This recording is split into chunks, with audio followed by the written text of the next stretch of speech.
Hi everyone! Last week I have shared with you how to get more tomatoes. If you haven't watched the video, you can refer to the link in the description. And today I want to count how many tomatoes have I get. If you remember, last week, 7 days ago, this plant only have 3 tomatoes. And today, let's count the blessings.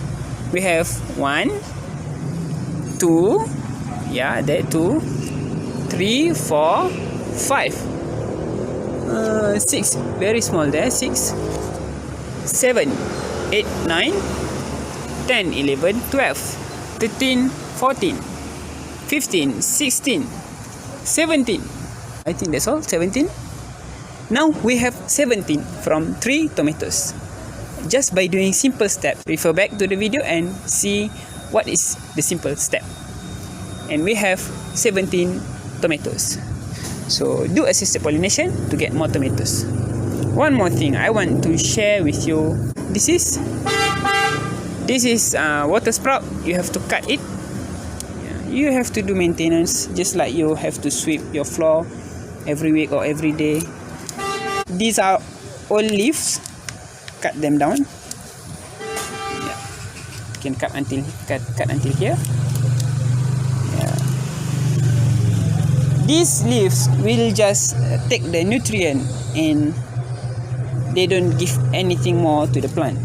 So we remove them. This one also can be removed. Water sprout, remove. Water sprout, remove.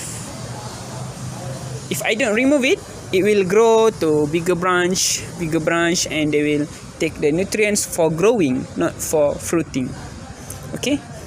If you are interested to grow some tomatoes, I recommend you to use the seeds from Serbajadi because our variety of tomato is suitable for lowland growing.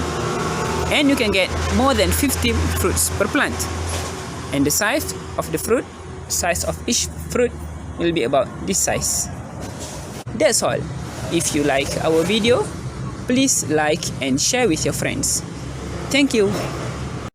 Okay,